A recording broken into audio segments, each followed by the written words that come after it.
예수님의 이름으로 시작하도록 하겠습니다. 각 가정에서 예배하시는 우리 먼저 사랑교회 모든 지체들 이 시간에 신령과 진리로 또 기쁨으로 하나님을 찬양하며 예배했으면 좋겠습니다. 함께 우리 찬양하겠습니다. 담대하라 이것은 너희에게 이르는 너희로 내 안에서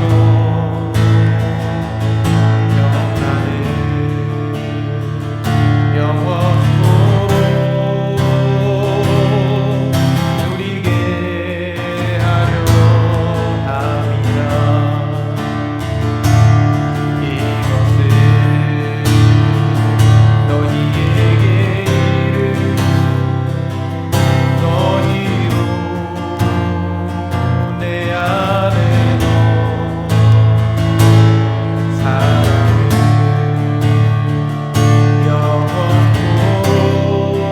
영원토록 누리게 하려 함이라. 세상에서 너희가 환난을 당하나 담대하라. 세상을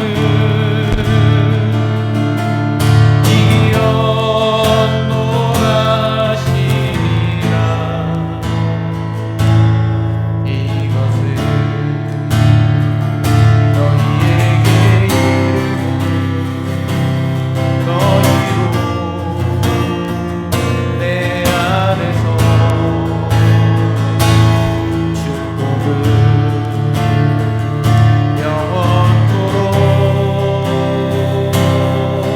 누리게 하려 함이라. 세상에서 너희가 세상에서 너희가 환난을 당하라. 담대하라. 세상을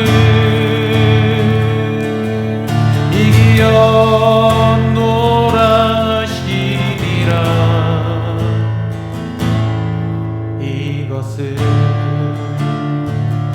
너희에게 이르는 너희로 내 안에서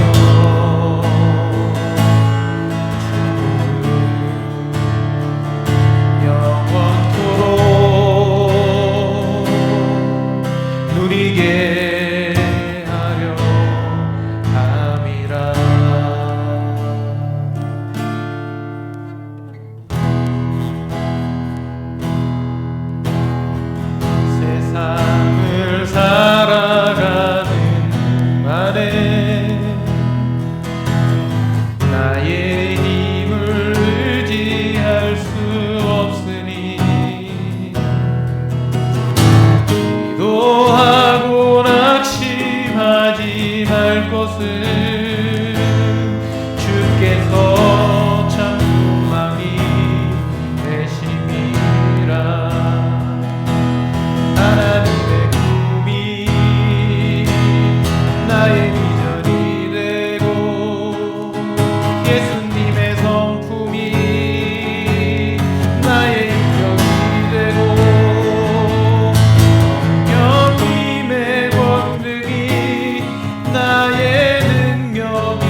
주님의 성품이 나의 인격이 되고 성령님의 권능이 나의 능력이 되길 원하고 바라고 기도합니다.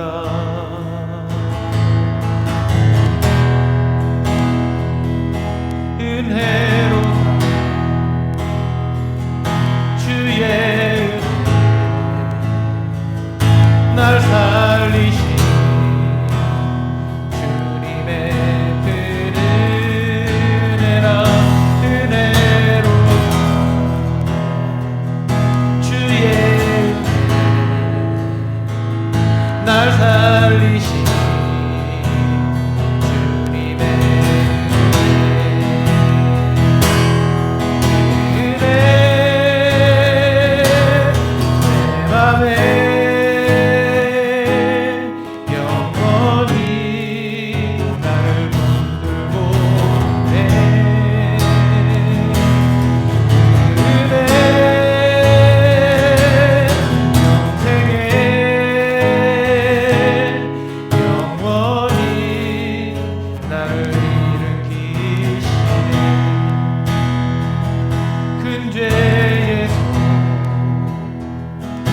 날 구했네 한량없는 주님의 은혜라 아는 기로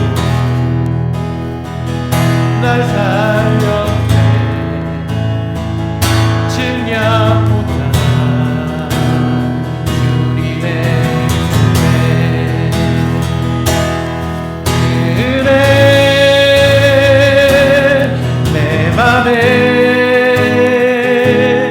영원히 나를 붙들고 가네 그 은혜 영생에 영원히 나를 일으키시네 그 은혜 내 맘에 영원히 나를 붙들고 가네 그 은혜 영생에 영원히 나를 일으키시네. 함께 기도하겠습니다. 하나님 아버지 감사합니다. 이 시간에 주님을 예배하고자 하나님 이 시간에 우리가 머리를 숙이고 주님 앞에 나왔습니다. 우리가 각 가정에서 멀리 떨어져서 함께 예배할지라도 이 시간에 성령께서 우리 각자의 마음 가운데 기름을 부어주시고 하나님의 은혜를 부어주시어서 측량할 수 없는 우리가 감당할 수 없는 주님의 그 은혜 가운데 시간 예배할 수 있도록 우리를 붙들어 주시옵소서. 하나님 우리 먼저 사랑교회를 위하여서 간절히 기도합니다. 주님의 뜻을 이루는 교회 되게 하여 주시옵소서. 하나님을 바르게 섬기고 믿고 사랑하는 건강한 교회 되게 하여 주시옵소서. 이 지역사회에 예수님의 복음을 증거하는 선교의 교회가 되게 하여 주시옵소서. 많은 교회를 세우고 돕는 일을 감당하는 주님 앞에 정말 합당한 교회 될 수 있도록 하나님 인도하여 주시기를 원합니다. 이 일을 위하여서 부족한 종을 세우셨사오니 하나님께서 이루시고 성취하는 것에 함께 옆에서 바라볼 수 있는 기쁨과 즐거움을 누릴 수 있는 귀한 은혜를 더하여 주시기를 간절히 소원합니다. 우리 먼저 사랑교회 지체 허락해 주신 하나님의 귀한 지체들 각 가정마다 주님의 은혜와 사랑이 늘 충만하게 하여 주시옵시고 하나님의 간섭하심과 인도하심이 각 가정에 충만하게 하여 주시기를 간절히 소원합니다. 하나님 이 시간에 멀리 떨어져서 예배하는 우리 각 가정마다 주님의 성령이 충만하게 하여 주시어서 악한 마귀 떠나가게 하시고 주님의 성령의 은혜가 그 가정에 늘 충만하게 거하게 하여 주시기를 간절히 소원합니다. 하나님 이 예배의 시작입니다. 주님께서 홀로 영광 받으시고 찬양 받으실 줄로 믿사오며 감사하며 예수님의 이름으로 기도합니다.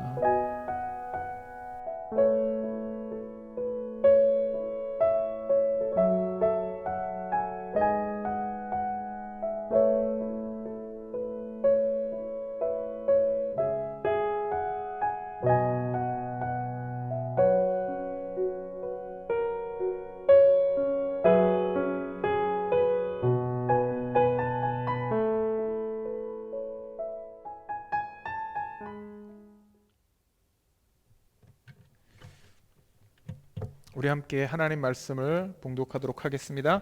하나님의 말씀은 마태복음 6장 26절 말씀입니다. 우리 한 절 말씀을 함께 봉독하도록 하겠습니다.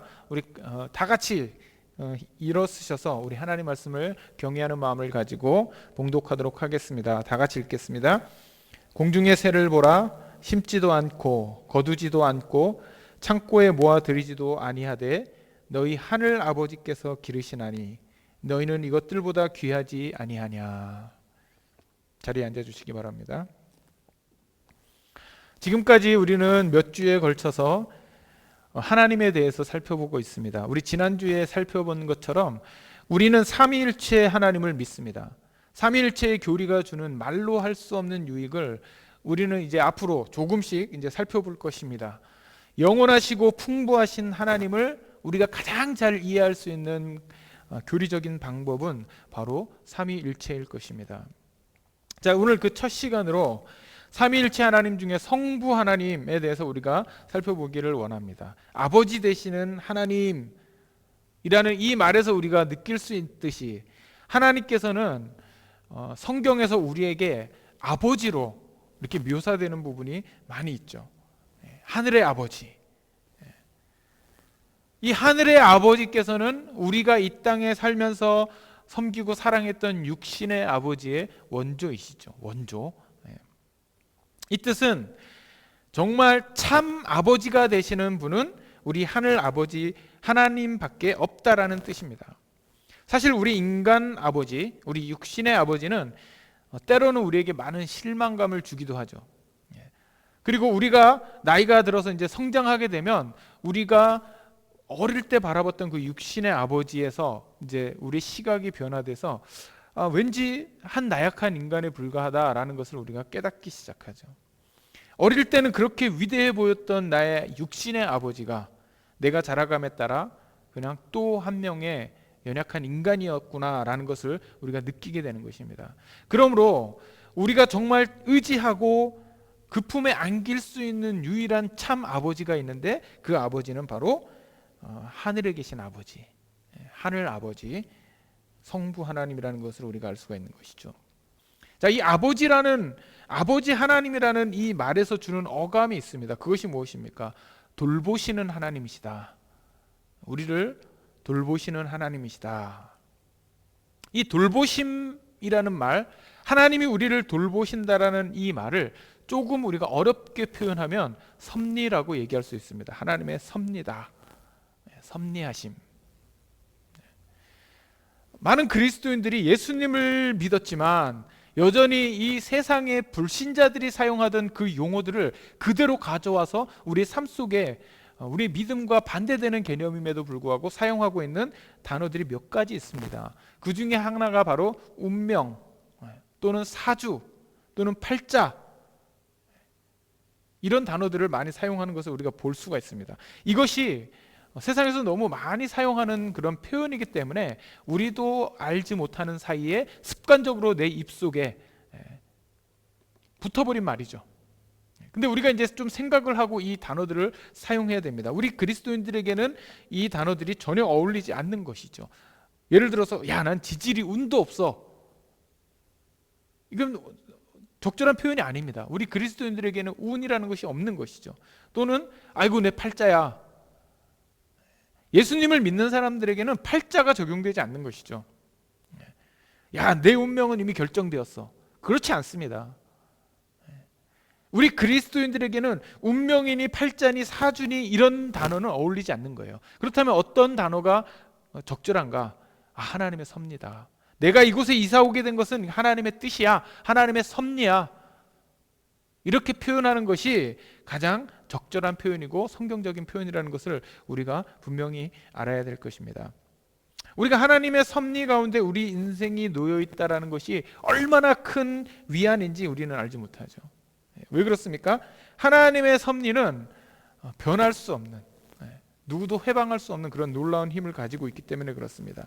성경 시편 103편 13절에서 이렇게 표현하고 있죠. 하나님의 섭리에 대해서 아버지가 자식을 긍휼히 여김같이 여호와께서는 자기를 경외하는 자를 긍휼히 여기시나니. 이렇게 표현하고 있습니다. 아버지가 자식을 긍휼히 여김같이. 다시 말해서 하늘에 계신 우리 여호와 하나님은 우리의 아버지가 되신다라는 거예요. 그리고 그분이 우리를 긍휼히 여기신다라는 것입니다. 또한 우리가 오늘 읽은 본문의 말씀 마태복음 6장 26절 말씀 어떤 내용을 가지고 있습니까? 하나님께서 온 우주를 돌보시고 섭리하시는데 그 중에 가장 귀한 존재가 누구라는 거예요? 우리 인간이라는 것입니다. 우리 사람을 위해서 하나님께서 이 모든 것들을 이루시고 운행하신다라는 것입니다. 그렇기 때문에 우리는 하나님이 우리 아버지 되신 것을 분명히 알고 깨달아야 될 줄로 믿습니다. 오늘은 성삼위일체, 성부, 성자, 성령 하나님 중에 이 성부 하나님, 다시 말해서 아버지 되시는 하나님의 성품이 어떤 것인지에 대해서 우리가 네 가지로 함께 살펴보기를 원합니다. 네 부분으로 살펴보기를 원하는데, 첫 번째는 우리가 잘 알고 있는 익숙한 하나님의 성품이죠. 하나님은 전능하시다. 전능하시다라는 의미, 하나님이 전능하시다라는 이 의미가 무엇입니까? 하나님이 모든 권능을 가지고 계신다라는 의미를 가지고 있는 거예요. 하나님이 모든 권능을 가지고 계신다. 구약 성경에서는 이 전능하신 하나님을 어떻게 표현하고 있냐면 엘 샤다이라는 표현을 사용하여서 하나님을 전능하시다라고 고백하고 있습니다. 그런데 학자들이 이제 연구를 했어요. 엘이라는 단어는 무슨 의미를 가지고 있습니까? 하나님이라는 의미를 가지고 있죠. 그럼 이 샤다이라는 단어는 어디서 온 것이냐? 이 어원이 무엇이냐? 그래서 학자들이 연구를 해봤는데 이 샤다이라는 단어의 어원이 불분명한 것입니다. 그런데 이제 두 가지 학설이 나왔습니다. 첫 번째 학설은 뭐냐면 이 샤다이라는 단어는 파괴하다 또는 압도하다라는 그런 의미를 가진 단어에서 파생되어져 나온 단어이다라고 주장을 합니다. 어떤 학자들이. 근데 문제가 생겼습니다. 이 파괴하되 압도하더라는 이 단어에서 나온 또 다른 단어가 뭐냐면 도둑이나 강도라는 그런 의미를 가지고 있는 단어도 여기서 파생되어져 나왔다라는 거예요. 자, 하나님이 전능하시다라는 이 의미를, 하나님께서 무엇인가를 파괴할 수 있는 능력이 있고 무엇을 압제한다라는 그런 의미를 가지고 있다라는 그런 뜻에서 보면은 파괴하되 압도하더라는 이 압도하다라는 단어에서 나온 게 이 샤다이라는 게 맞겠지만, 그러나 또 다른 학자들은 어떻게 보냐면 이 샤다이라는 단어가 유방이라는 의미를 가지고 있는 단어와 사두에서 나왔다라고 주장하는 학자들이 있습니다. 어머니의 그 젖가슴을 얘기하는 것이죠. 무엇을 의미하는 것입니까? 어머니가 아이를 낳으면 그 품에 아이를 안고 있는 그 모습을 연상해 준다라는 거예요. 어머니의 품을 의미하는 것이, 어머니의 품이 의미하는 것이 무엇입니까? 공급 또는 따뜻함 또는 헌신, 이런 의미가 포함되어져 있는 것이죠. 그래서 이 사두라는 단어는 어머니의 가슴, 어머니의 품, 이런 의미를 가지고 있는데, 하나님의 전능하심은 무엇을 파괴하고 지배하고 압제하는 것에 초점이 맞춰진 것이 아니라 보호하고 공급하고 헌신하는 것에 그 초점이 맞춰져 있기 때문에 저는 개인적으로 이 사두, 다시 말해서 어머니의 품이라는 이 의미의 단어가 더 하나님의 전능하심, 다시 말해서 엘 샤다이의 어원이라고 저는 더 생각합니다. 하나님의 능력은 어디에 관심이 있냐면 우리를 보호하시고 우리에게 필요한 것을 공급해 주시는 것에 관심이 있으시다라는 거예요. 우리 인간의 부모는 우리를 100% 보호할 수 없습니다. 우리에게 필요한 것 100% 공급해 줄 수 없어요. 그러나 우리 하늘의 아버지 하나님은, 하늘에 계신 우리 아버지는 우리가 100% 신뢰할 수 있는 전능하신 하나님이라는 것을 성경은 우리에게 말씀해 주고 있는 것입니다. 하나님께서 만약 우리를 보호하시고 우리를 공급하신다면 그 어떤 세력도 하나님의 그러한 뜻을 좌절시키거나 방해할 수 없다라는 것을 우리가 주목해 보아야 할 것입니다. 이것이 하나님의 전능하시다라는 개념이에요. 자, 두 번째, 하나님은 전지하시다.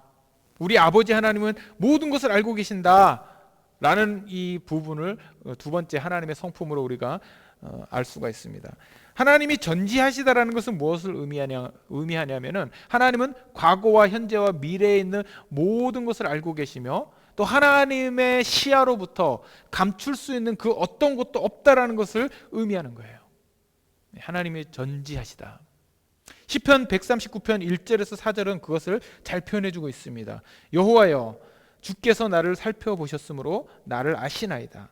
주께서 내가 앉고 일어섬을 아시고 멀리서도 나의 생각을 밝히 아시오며 나의 모든 길과 내가 눕는 것을 살펴보셨으므로 나의 모든 행위를 익히 아시오니 여호와여 내 혀의 말을 알지 못하시는 것이 하나도 없으시니이다. 하나님께서는 우리의 일거수일투족을 다 알고 계신다라는 거예요. 하나님은 우리의 패부를 꿰뚫어 보시는 분이라는 것을 우리가 기억해야 합니다. 하나님은 우리의 모든 악한 생각도 다 알고 계세요. 반대로 또 어떻게 알고 계십니까? 하나님은 우리의 선한 마음까지도 다 알고 계신다라는 것입니다. 우리 신앙생활에 정말 중요한 원리가 있습니다. 그것이 무엇이냐면 바로 우리가 하나님을 속일 수 없다라는 것을 깊이 우리 마음속에 알고 있어야 한다라는 거예요. 여러분, 사람을 속일 수는 있습니다. 그러나 하나님을 속일 수는 없습니다. 정말 우리가 바른 신앙을 갖기 위해서는 하나님이 나를 속속들이 알고 있기 때문에 하나님 앞에 정직해야 된다라는 그 사실을 인정하며 나가야 한다는 거예요. 유명한 그 신앙의 위인이 있죠. 다윗. 이 다윗은 완벽한 사람이 아니었어요. 성경에 보면 다윗의 약점이 곳곳에서 드러납니다. 그런데 하나님께서 이 다윗을 향해서 뭐라고 말씀하십니까? 그는 내 마음에 합한 자다. 왜 하나님께서 이 다윗은 내 마음에 합한 자라고 칭찬하십니까? 그것은 다윗이 완벽했기 때문이 아니고 그가 하나님 앞에 정직하게 나아갔기 때문이에요. 하나님의 뜻을 알기 위해서 솔직한 모습으로 하나님 앞에 나아갔기 때문에 하나님께서는 그 외모를 보시지 않고 중심을 보셨기 때문에 다윗을 칭찬하셨던 것을 우리가 알 수가 있습니다. 하나님은 우리의 패부를 꿰뚫어 보시는 분이시죠. 예레미야 29장 11절에서 이렇게 말씀하고 있습니다. 여호와의 말씀이니라 너희를 향한 나의 생각을 내가 아나니 평안이요 재앙이 아니니라 너희에게 미래와 희망을 주는 것이니라. 우리가 앞에서 살펴봤듯이 하나님의 전능하심을 우리는 파괴하고 압제하는 것에 초점을 두는 것이 아니고 보호하고 공급하시는 것에 그 초점을 두었다라는 것을 알 수가 있습니다.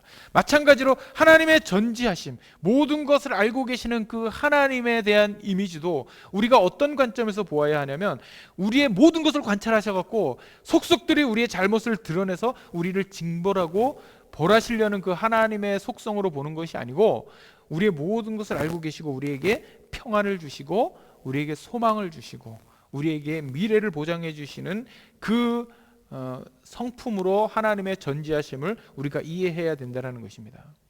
자, 여기서 우리가 알 수 있는 중요한 영적인 원리를 발견할 수 있죠. 무엇입니까? 하나님께서는 우리의 모든 것을 알고 계세요. 그리고 우리가 이것을 인정하고 나아가야 합니다. 그런데 하나님은 단 한 번도 우리의 연약함 때문에 분노하신 적이 없으시다라는 것입니다. 우리가 연약하기 때문에 잘 못하기 때문에 하나님 분노하신 것이 아니고 하나님 앞에 우리가 숨기고 감추어서 스스로 의인인 채 할 때에 하나님께서는 그 교만함 때문에 분노하신다는 사실을 우리는 기억해야 될 줄로 믿습니다. 하나님이 전지하시다라는 그 의미는 우리가 하나님 앞에 감출 수 있는 것이 아무것도 없다라는 것을 의미하는 것입니다. 그러므로 우리가 하나님 앞에 나아갈 때에 하나님의 은혜와 자비를 구하면서 겸손하게 나아가면 하나님께서 그 겸손한 마음을 보시고 우리를 용서하시고 우리에게 소망을 주시고 우리에게 평안을 주신다라는 사실을 기억해야 될 줄로 믿습니다. 자, 세 번째는 무엇이냐면 하나님은 사랑이시다. 이 명제는 너무나 유명한 명제죠. 모든 사람이 알고 있습니다. 하나님은 사랑이시다. 이 부분을 부인하는 사람은 아무도 없을 것입니다. 그러나 우리가 종종 오해하는 것이 있습니다. 그것이 뭐냐면 그렇다면 하나님의 사랑은 어떤 종류의 사랑인가? 사람들이 이 부분을 잘 몰라요. 하나님은 사랑이신 것을 알겠어요. 그러면 하나님이 그냥 좀 사랑이 많으신 분인가? 하나님이 어떻게 사랑하신다라는 건가? 하나님의 사랑은 무엇인가? 잘 모릅니다. 그래서 종종 우리 인간의 사랑에 빗대어 하나님의 사랑을 설명하려고 하는데 그렇게 설명하면 실패하게 되죠. 왜 그렇습니까? 하나님의 사랑과 우리 인간의 사랑은 질적으로 다르기 때문에 그래요. 우리 인간의 사랑은 종종 감정에 기반을 둔 사랑입니다. 무슨 의미입니까? 감정에 기반을 두었다는 것이 우리 인간은 그렇죠? 내가 저 사람을 봤는데 저 사람 너무 좋아요. 너무 이뻐요. 너무 멋있어요. 그러면 저절로 사랑하는 마음이 생기게 되죠. 근데 어떤 사람은 나한테 뭐 잘못한 것도 없고 특별히 실수한 것도 없는데 괜히 마음에 안 들고 괜히 꼴 보기 싫은 사람이 있어요. 그러면 그 사람을 절대로 사랑할 수 없죠. 또 어떻습니까? 혹시 나에게 조금이라도 잘못한다면 사랑하는 마음이 생기는 것이 아니고 이 미워하는 감정이 막 복받치기 때문에 그 사람을 사랑할 수 없는 것이 우리 인간의 사랑입니다. 만약 하나님께서도 동일하게 이 감정의 기반을 두고 우리를 사랑하신다면 우리는 길을 가다가 수천 번 수백 번 번개를 맞을지도 모르죠. 왜 그렇습니까? 하나님의 미워하시는 자가 되는 것이거든요. 왜 그렇습니까? 우리가 앞에서 말했듯이 하나님은 전지하시기 때문에 우리의 패부를 꿰뚫어 보고 계세요. 우리가 얼마나 더러운 사람인지, 우리가 얼마나 완악한 사람인지, 우리가 얼마나 하나님 앞에 부족한 자인지를 잘 알기 때문에 그것을 속속들이 보시는 하나님이 만약에 감정의 영향을 받아서 우리 인간을 사랑하셨다면 아마 사랑보다는 미움이 더 많았겠죠. 그러나 감사하게도 하나님의 사랑은 감정의 기반을 둔 사랑이 아니라는 것을 우리는 알 수가 있습니다. 어떻게 알 수 있습니까? 바로 고린도전서 13장에서 하나님의 사랑이 어떤 성격을 가지고 있는지 우리가 조금이나마 엿볼 수 있기 때문에 그렇습니다. 고린도전서 13장 사랑의 장으로 유명한 그런 성경인데 4절부터 7절까지를 우리가 한번 읽어보겠습니다. 잘 들어보시기를 부탁드립니다.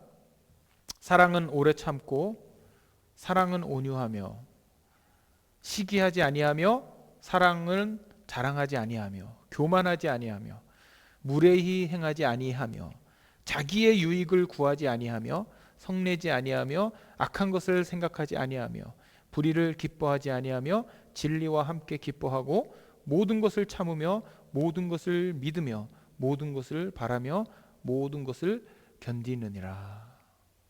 이것은 인간이 생각할 수 있는 그런 종류의 사랑이 아닙니다. 우리가 인간의 사랑을 잠시 생각해 보기를 부탁드립니다. 우리 인간은 어떤 사랑을 많이 노래하나요? 우리 가수들이 막 노래하는 사랑을 들어보면 대부분이 남녀 간의 사랑, 그 애틋한 그 사랑을 노래하죠. 내가 어떤 남자를 봤는데 그 남자가 너무 멋있어요. 근데 안 보면 막 그 그리움이 사무쳐 갖고 견딜 수가 없는 그 감정을 막 인간들은 노래합니다. 내가 어떤 여인을 봤는데 이 여인이 너무 마음에 들고 이뻐요. 근데 그 여인을 사랑하는 그 애틋한 그 그리운 마음들, 그것을 노래하는 것이 인간의 사랑이죠. 제가 참 좋아하는 가곡 중에 현재명 씨가 지은 오가며라는 그런 가곡이 있습니다. 오가며 그 집 앞을 지나노라면 그리워 나도 몰래 발이 머물고.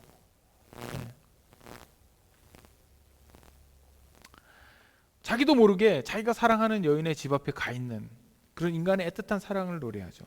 그런데 하나님의 사랑이 바로 그런 인간의 애틋한 그런 사랑을 말하는 것인가?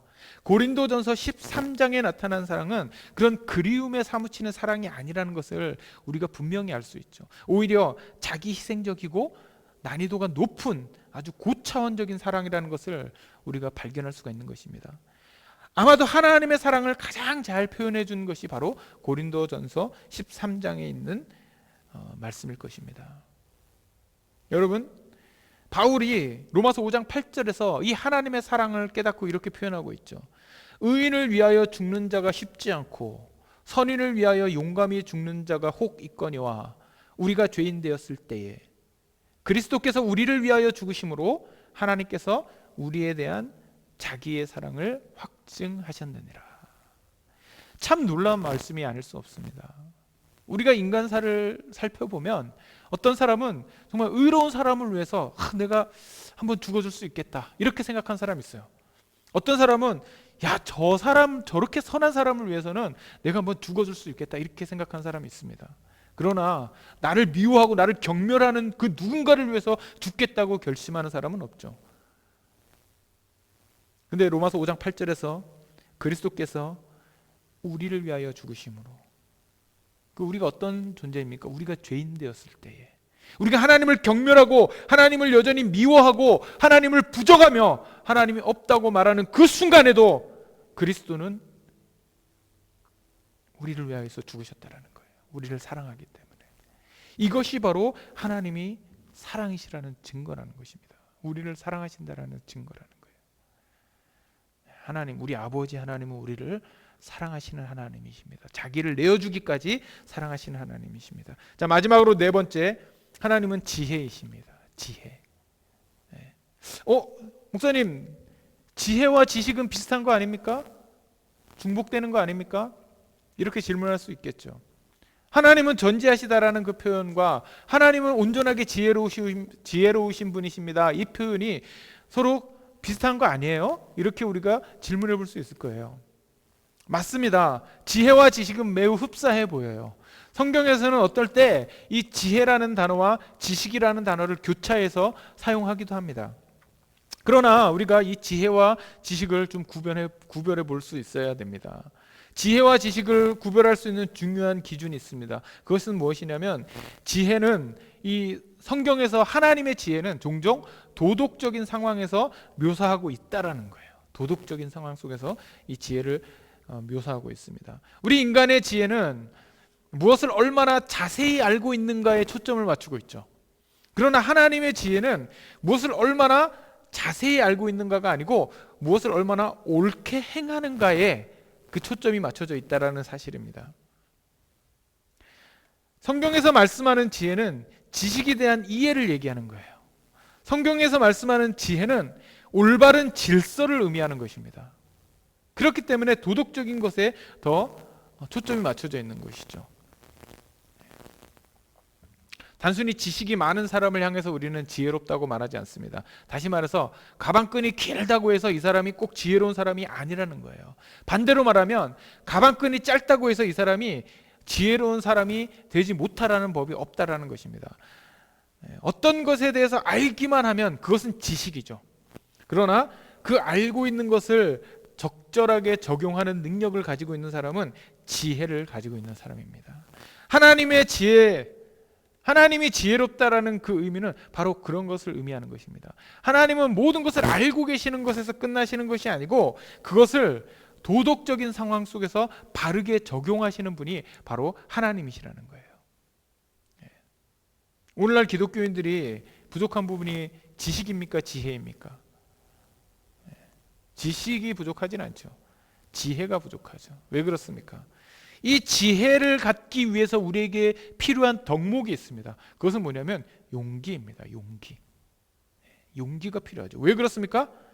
우리가 알고 있는 하나님의 말씀을 내 삶 속에서 그대로 실행하기 위해서는 용기가 있어야 돼요.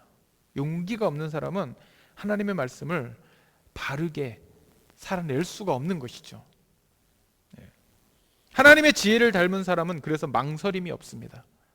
용기가 있기 때문에 망설임이 없어요. 왜 그렇습니까? 하나님께서 가지고 있는 그 지혜는 옳고 그름을 빠르게 판단하고 그 판단된 대로 행동하기 때문에 그렇습니다. 그러나 지혜롭지 못한 사람은 어떻습니까? 망설이게 되죠. 왜 망설입니까? 하나님의 말씀엔 이게 진리라는 것을 알고는 있어요. 그런데 그것을 막상 내 삶 속에서 실행하려고 보니까 나의 이익과 충돌하게 되는 것입니다. 그러면 그때 고민하고 망설이게 되죠. 내 이익을 따를 것인가 아니면 하나님의 옳은 것을 따를 것인가.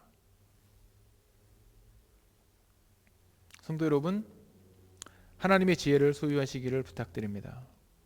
하나님의 지혜는 완전한 지혜예요. 완벽한 지혜입니다. 하나님의 결정은 완전하시기 때문에 변함이 없으신 것이죠. 바울은 로마서 11장 33절에서 복음을 설교하다가 이 복음의 그 은혜와 능력이 얼마나 지혜가 깊은지 이렇게 탄식하죠. 뭐라고 탄식하고 있습니까? 깊도다 하나님의 지혜와 지식의 풍성하며 그의 판단은 헤아리지 못할 것이며 그의 길은 찾지 못할 것이로다. 하나님의 지혜가 얼마나 큰지 그 지혜를 묵상하다 보니까 하나님 지혜가 너무 크고 놀랍습니다라고 고백할 수밖에 없는 그런 상황이 되었던 것입니다. 하나님은 지혜를 가지고 계신 분입니다. 지혜의 하나님이시죠. 우리가 그 하나님을 닮게 되면 우리도 지혜를 갖게 되죠. 그 지혜를 우리는 용기라고 다시 표현할 수도 있을 것입니다. 오늘 우리는 하나님의 성품에 대해서 함께 생각해 보았습니다. 인간의 언어로 아버지 되신 하나님을 온전히 표현하는 것은 반드시 제한이 있습니다. 한계가 있습니다. 그럼에도 불구하고 우리는 성경을 통해서 우리의 아버지 되신 하나님을 온전히 이해하는 것은 너무나도 중요하다는 것을 알게 되었습니다. 이 설교를 들으시는 분들 가운데서 어떤 분은 육신의 아버지에 대해서 안 좋은 기억이 있는 분도 있을 거예요. 우리 아버지는 나를 너무 안 좋게 대했어. 우리 아버지는 너무 능력이 없었어. 우리 아버지는 너무 폭력적이야. 우리 아버지는 말이 너무 거칠었어. 우리 아버지는 나에 대해서 너무 무관심했어. 아버지에 대한 좋지 않은 기억이 있는 분도 있을 거예요. 또 어떤 분은 아버지에 대한 좋은 기억은 있는데 점점 자라면서 보니까 이제 내가 성인이 되고 보니까 내 아버지와 나는 별반 다를 거 없는 그런 존재다라고 생각하면서 아마 육신의 아버지에 대해서 실망하신 분도 있을 것입니다. 여러분, 좋은 아버지란 어떤 아버지입니까? 어떤 아버지가 좋은 아버지입니까? 오늘 말씀에 비춰서 우리가 살펴보았을 때 좋은 아버지는 하늘에 계신 우리 아버지를 우리가 잘 닮아서 내 자녀들에게 그 하늘의 아버지를 잘 보여주는 아버지가 아마 좋은 아버지일 거예요. 반대로 좀 잘못하는 아버지는 어떤 아버지입니까? 하늘의 아버지를 잘 자녀들에게 보여주지 못하는, 자녀들이 그 아버지를 통해서 하나님 아버지를 잘 보지 못하게 하는 그 아버지는 그렇게 좋지 못한 아버지일 것입니다. 현대사회는 아버지가 권위를 잃어가고 있는 시대입니다. 아버지는 마치 돈을 벌어오는 기계이거나 또는 가정에서 애완동물보다 못한 취급을 받는 그런 하찮은 존재로 인식되는 세상에 우리가 살고 있습니다. 왜 그렇습니까? 이 세상이 점점 악해지기 때문에 그래요. 점점 악해지기 때문에 아버지가 매정해집니다. 아버지가 자식을 미워하고, 그렇기 때문에 또 자식은 아버지를 미워합니다. 물론 존경받고 사랑받는 아버지도 있을 것입니다. 대부분의 아버지들은 존경받고 사랑을 받을지도 몰라요. 그러나 적지 않은 가정이 이 아버지를 존경하기를 포기해버립니다. 왜냐하면 우리 인간 아버지도 한 연약한 죄인이기 때문에 그렇습니다. 감사하게도 여러분들 중에 어떤 분은 아버지에 대한 좋은 추억이 있는 분들도 있을 것입니다. 그러나 적지 않은 분들이 아마 자라나면서 아버지에게 받은 상처가 많을 줄로 믿습니다.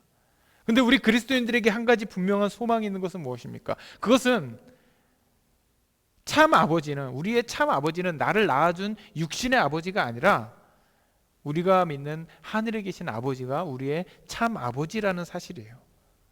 우리의 참 아버지의 상은 무능한, 우리에게 아무것도 해줄 수 없는 무능한 아버지가 아니라 우리를 보호하시고 공급하시기에 충분한 능력을 가진 전능하신 아버지이시며, 우리를 잘 몰라서 우리를 어떻게 교육해야 될지 망설이는 그런 무지한 아버지가 아니라 우리의 폐부까지 꿰뚫어 보시는 전지하신 아버지이시며, 우리에게 무관심해서 우리를 내팽개쳐버리는 그런 매정한 아버지가 아니라 우리를 자기의 목숨만큼 사랑하시는 사랑의 아버지이시며, 무엇이 옳고 그른지를 판단하지 못해서 자녀들에게 나쁜 인상을 주는 그런 아버지가 아니라 옳고 그름이 무엇인지를 분명히 알고 계시는 가장 지혜로우신 하늘의 아버지, 그분이 우리의 아버지시라는 사실을 우리가 알게 되면 우리에게 소망이 생기는 것이죠. 얼마나 놀랍고 감사한 일입니까?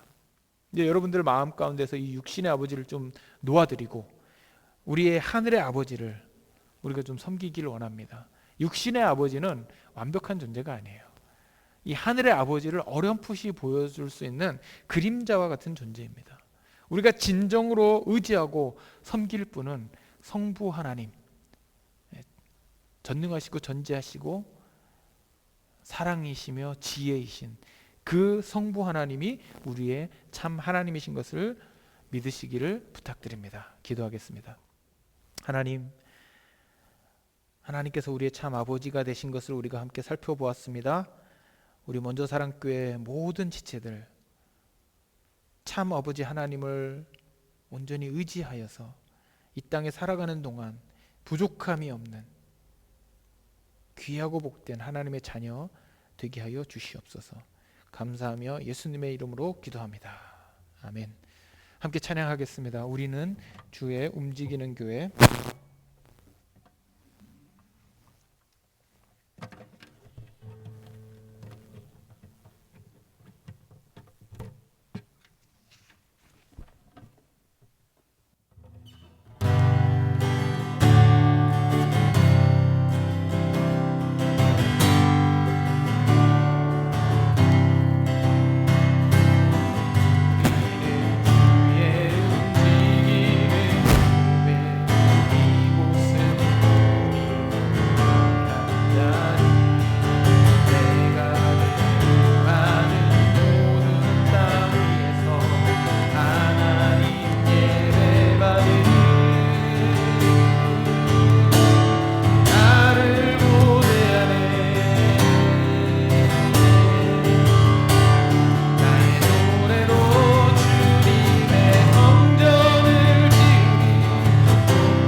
기도하겠습니다. 이제는 우리 주 예수 그리스도의 놀라우신 은혜와 아버지 하나님의 극진하신 사랑과 성령님의 내주 교통하심이 시간에 머리를 숙이고 주님을 예배하는 우리 먼저 사랑교회 모든 지체들 가운데 이제부터 영원토록 함께 하옵시기를 간절히 축복하며 기도합니다.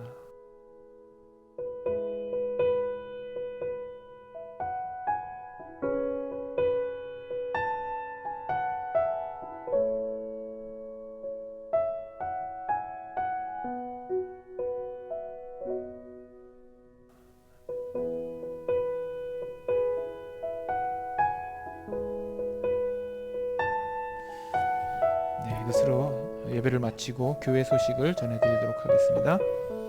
각 가정에서 인터넷을 통해서 예배에 동참하신 모든 분들을 주님의 이름으로 환영하고 축복합니다.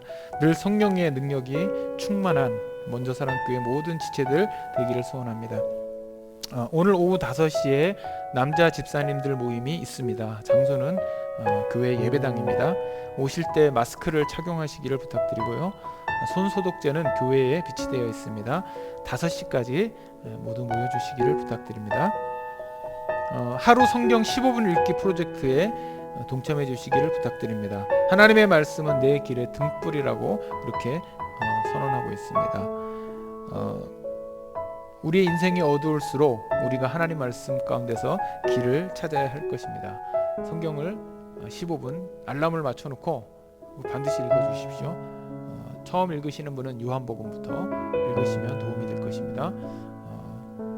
좀 묵상하면서 읽기를 원하시는 분은 로마서를 읽어주시면 감사하겠습니다. 우리는 그리스도 안에서 한 가족입니다. 어려움이 있거나 또는 좋은 일이 있으면 연락 주시기를 바랍니다. 함께 나누고 돕기를 소망합니다. 감사합니다.